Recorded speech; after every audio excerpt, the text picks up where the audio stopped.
তোমার মা কাজের মহিলা, আমার ভাই আসছে। তোমার মাকে তো জীবনও দেখে নাই। তোমার মার এই বেশভূষা দেখে আমার ভাই মনে করছে যে উনি এই বাড়ির কাজের মহিলা। এখন খুব ভালো লাগতেছে না শুনতে? তোমাকে আমি বারবার বলছিলাম যে তোমার মাকে এই বাড়িতে রাখার দরকার নেই। তোমার মা একটা আনকালচার, একটা গাইয়া, সে কোনোদিনও এই সোসাইটিতে ভালোভাবে থাকতে পারবে না। কিন্তু তুমি আমার কোনো কথাই শোনোনি, তোমার মাকে এই বেশভূষাতেই এখানে রেখে দিয়েছো। এখন আমার ভাই কাজের মহিলা মনে করছে, ওর দোষ কোথায় এখানে? তোর ভাই আমার মাকে কাজের মহিলা বলছে, আর তুই সেটা নীরবে হজম করে নিলি। তুই সেটা প্রতিবাদ করবি না? তুই বলবি না যে এটা আমার শাশুড়ি? তো আমি কি করবো? আমার দোষ কোথায়? আমার ভাইয়ের দোষ কোথায়? তোমার মাকে তো আমি বলছিলাম যে একটু পরিপাটি হয়ে থাকেন, কিন্তু না, সে তো ওভাবে থাকবে না। সে সারাদিন খাবে, দাবে, ঘুমাবে, এটা করবে, ওটা করবে। এই জন্যই তো তোমার ছোট ভাইয়ের বউ লাথি মারা বের করে দিছিল। কারোর সাথে তো চলা যায় না সমাজে, তোমার মাকে নিয়ে এসে আমার ঘাড়ে উঠছে।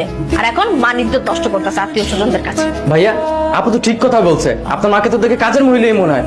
সে আপনার মা একটু মার্জিত, সুন্দর মতো চলাফেরা করবে, সুন্দরভাবে নিজেকে প্রেজেন্ট করবে। এরকম ভাবে থাকলে তো সবাই কাজের মহিলা বলবে। এই, একদম চুপ। তুই যদি আরেকটা কথা বলো, এই একদম চুপ। বেরো, বেরো আমার বাড়ি থেকে, বেরো। তাই তুমি আমার ভাইয়ের সাথে এরকম করছো কেন? তোর ভাইয়ের সাথে কি করবো? কি করবো তোর ভাইয়ের সাথে আমি? তোর ভাই আমার মাকে যা ইচ্ছা তাই বলবে, সেটা আমি নীরবে হজম করে নিব মনে করছি? কোনোদিনও না। আমি হজম করার মতো ছিলেন।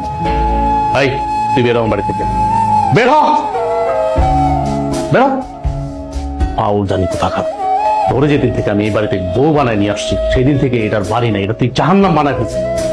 তুই আমার মায়ের যে অত্যাচার গুলা করছিস, আমি এতদিন মুখ বুঝে সহ্য করছি। কেন সহ্য করছিস জানো?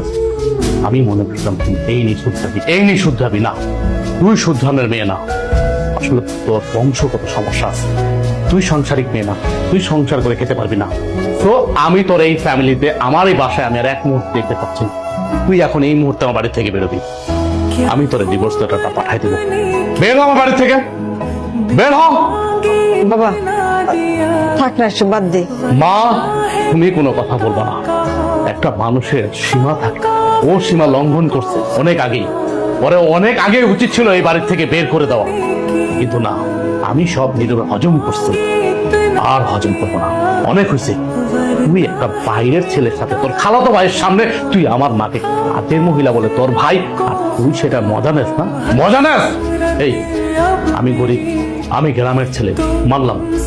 তোর বাবা আমাকে সহযোগিতা করছে, সহযোগিতা করে ভালো একটা চাকরি দিয়েছে। আমি তো এই জন্য তোর অনেক ভালো রাখছি। তুই বলতে পারবি তোর কোন দিক থেকে আমি অসম্মান করছি, বা কোন দিক থেকে আমি তোর কমতি রাখছি? তুই আমার মার সাথে এমন করছিস কেন? এমন করছিস কেন?